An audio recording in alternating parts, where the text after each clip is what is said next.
Kebanyakan dari kita udah cukup familiar ya dengan istilah local disk C, local disk D, dan seterusnya. Biasanya pengguna Windows nih. Ini tuh namanya partisi faults. Jadi kita membagi-bagi storage, entah itu hard disk ataupun SSD, ke beberapa bagian. Ya bagi-bagi kue lah ya, biar gak rebutan.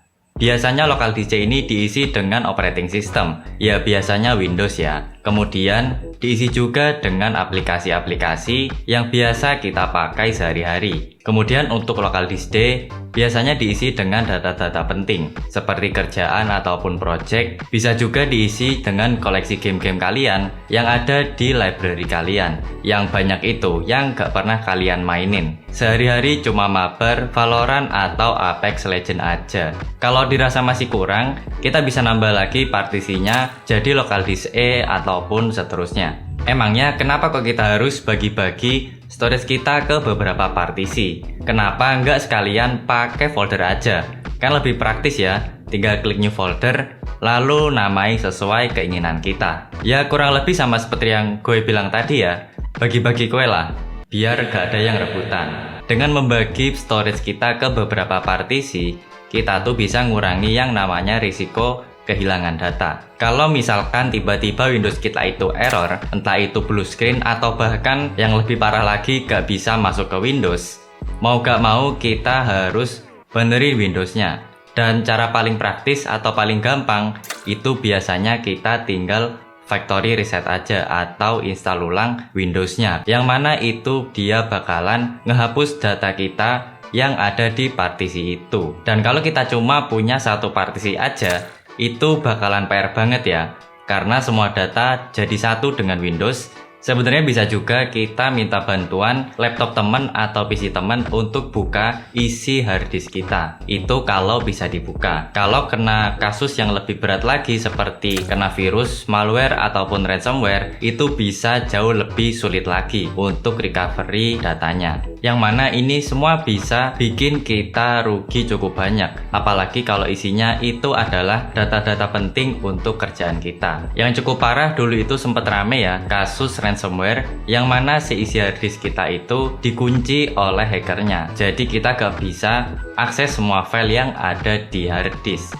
Data ini bisa banyak banget penyebabnya dia itu bisa hilang atau gak bisa kita akses. Yang pertama yaitu ketika kita gak sengaja atau udah terbiasa pakai shift delete untuk hapus data. Untuk kasus shift delete ini sebenarnya terdengar cukup konyol ya, tapi gue sendiri pun sempat beberapa kali ngalami ini karena udah kebiasaan sejak lama. Kemudian ada juga file-file yang kita hapus dari recycle bin, itu gak bisa kita recover lagi ya. Atau itu bisa juga terjadi ketika kalian pakai aplikasi cleaner. Dia itu juga biasanya sering nawarin kita mau delete isi recycle bin atau enggak. Kemudian selanjutnya ada karena kena virus atau kena ransomware dan juga malware. Itu juga bisa bikin file kita itu hilang atau terhapus karena di-scan sama antivirus atau Windows Defender. Dan virus ini tentunya bisa menjalar ke mana-mana ya, bahkan ke Windowsnya itu sendiri.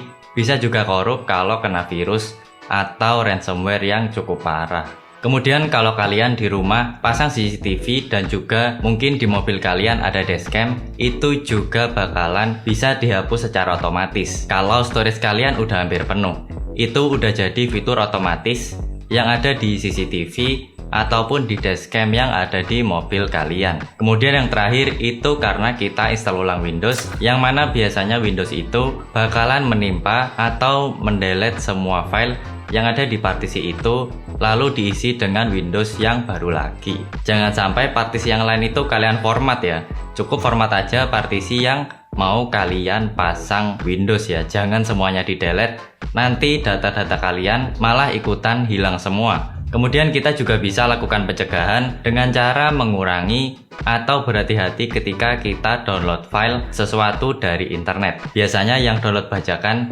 itu kalian itu juga rawan kena ransomware atau virus-virus lain, karena kita nggak tahu ya si uploadernya ini dia pasang sesuatu atau isi WinRAR-nya itu apa aja filenya. Yang kita tahu adalah kita download WinRAR-nya, kemudian kita ekstrak lalu kita install. Dan biasanya Ketika kalau kalian mau install sesuatu yang bajakan, itu kan disuruh untuk matiin Windows Defender ataupun antivirus. Nah, di sini tuh sebenarnya letak dari celah si virus itu atau malware ataupun ransomware itu bisa masuk ke PC kita. Jadi hati-hati buat yang suka masih pakai aplikasi bajakan. Selanjutnya kita bisa lakukan pencegahan dengan backup file kita ke hard disk lain atau ke storage lain, atau bisa juga kalau kalian punya server ya, bisa upload juga ke NAS gitu, atau pakai fitur cloud juga bisa. Jadi kalau sewaktu-waktu PC kita tiba-tiba rusak hard disknya atau storage-nya, kita masih bisa akses file-file penting kita lewat media yang lainnya. Terus solusinya gimana nih kalau file kita itu terlanjur hilang atau terhapus dari recycle bin? Kalau kita hoki, sebenarnya kita masih bisa recovery semua file-file yang pernah kita hapus dari storage kita.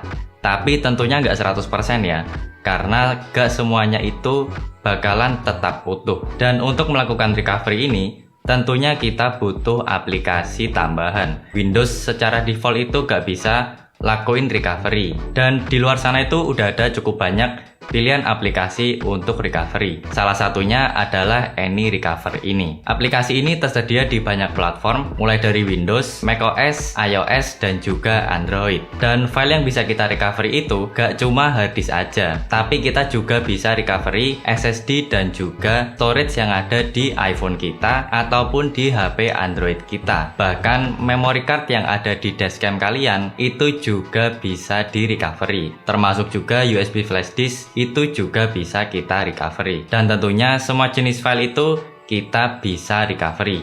Bahkan kita bisa recovery email atau bahkan chat WhatsApp yang udah hilang yang ada di dalam Android ataupun iPhone kalian. Jadi ini sudah paket lengkap ya dari AnyRecover untuk bisa recovery semua data yang kalian butuhkan kembali. Untuk cara recovery-nya ini juga mudah. Kalian bisa buka websitenya dan di situ udah ada tutorial lengkapnya. Kalian mau recovery file yang mana, atau mau recovery email ataupun chat WhatsApp kalian. Tinggal klik aja link di deskripsi kalau kalian mau cobain aplikasinya. Jadi makin tercerahkan ya, kenapa kok kita harus lakuin partisi.